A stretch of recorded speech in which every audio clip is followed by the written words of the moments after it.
The late news for the south with a time at 11:20.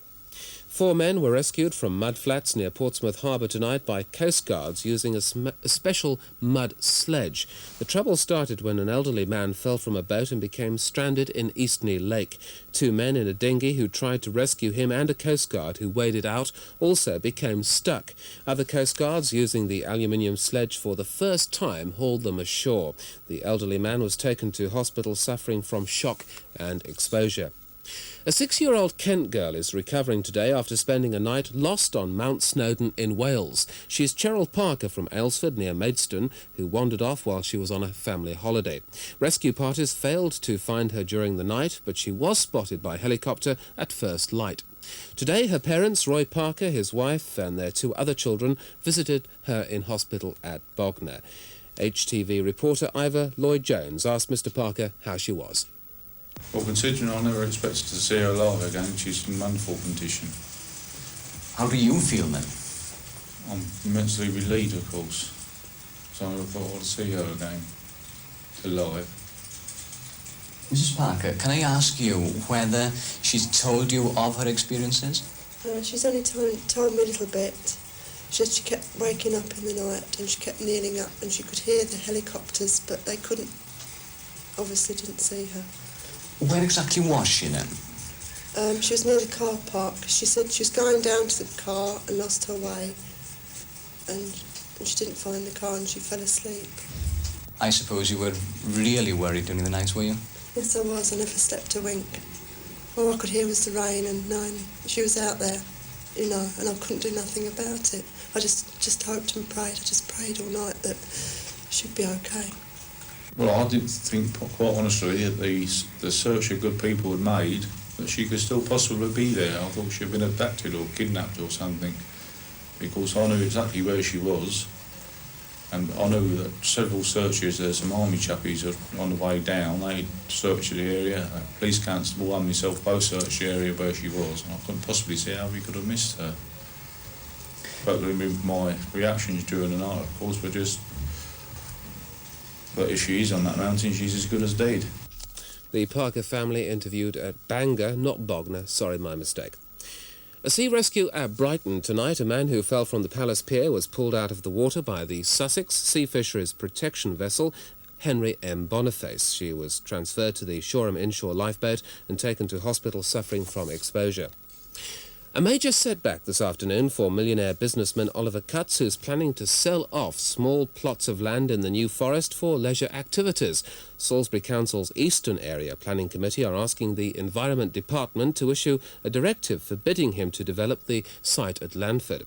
The unprecedented action means that Mr Cutts could face prosecution if he goes ahead with the scheme. The committee are also making enforcement notices to stop him from building gravel roads through his estate.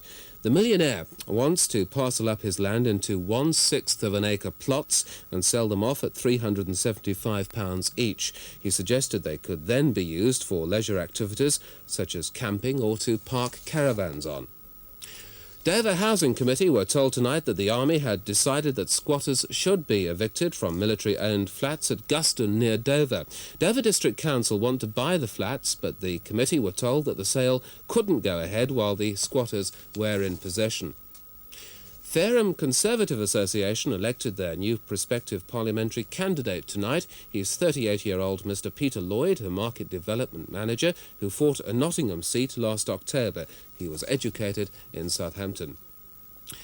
A setback for people at Christchurch who've been fighting a scheme to build a low-cost housing estate on a 100-acre site between Somerford and Highcliffe. The council have now agreed in principle that some housing development there should be allowed, but the present scheme to provide homes for up to 3,000 people is being referred back to the Development Committee. Council members decided that it should be renegotiated.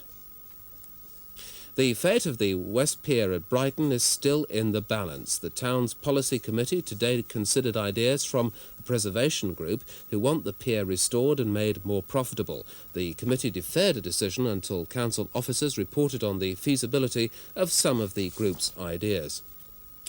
After a 3-day trial, a jury at Brighton Crown Court this afternoon cleared the former East Sussex area manager of the National Kidney Research Fund of stealing from the charity. Gary Ahurst from Southgate at Crawley was found not guilty on a majority verdict. He'd been accused of stealing nearly £1,300, and he admitted taking cash collected for the fund's bingo competition.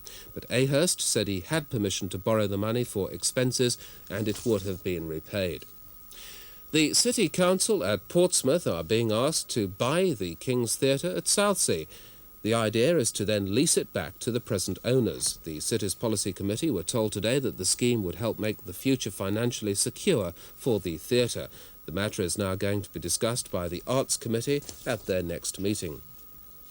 East Sussex County Council are to employ more social workers following a steep rise in new welfare cases handled by them. The number of such cases has gone up by 32% in the past year, and each social worker has to handle 65 cases at any one time. The council want to reduce the caseload.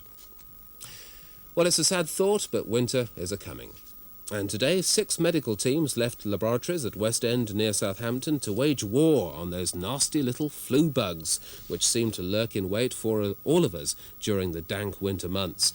The medical teams are taking vaccine to hundreds of thousands of people throughout the country, and 2 will be operating in the south, visiting schools, hospitals, old people's homes and factories. No needles are used. The vaccine is administered through a jet injection process, which is said to be completely painless, and it gives considerable protection against influenza for up to 12 months. 2 men held at Dover following the Caterham pub bombing have now been eliminated from police inquiries. They'd been questioned by bomb squad detectives.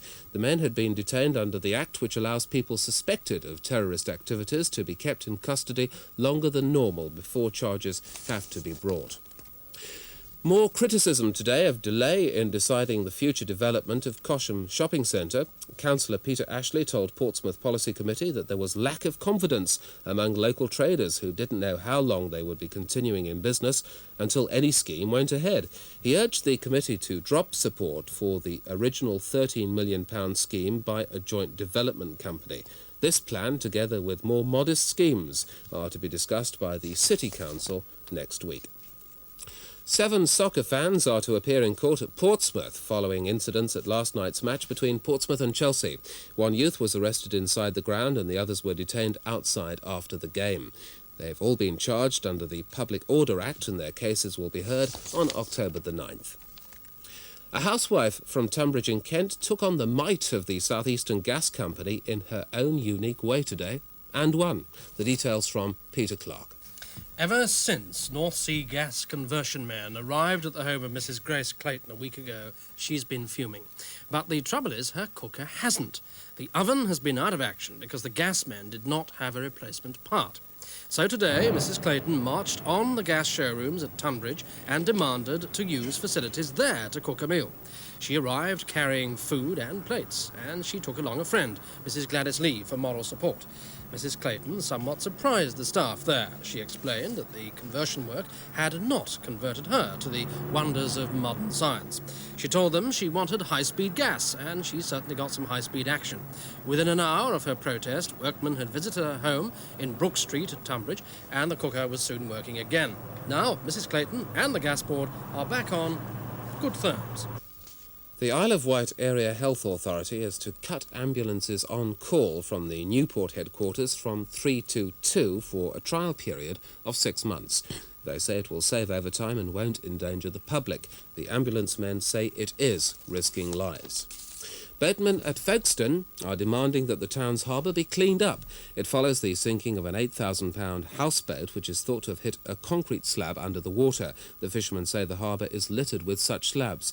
The harbour's owned by British Rail. They admit there is debris below the surface, but say there are no plans to clean there are no plans to clean the harbour up. Well, that's all from the newsroom for tonight. In a few moments we have a late 30 minutes drama.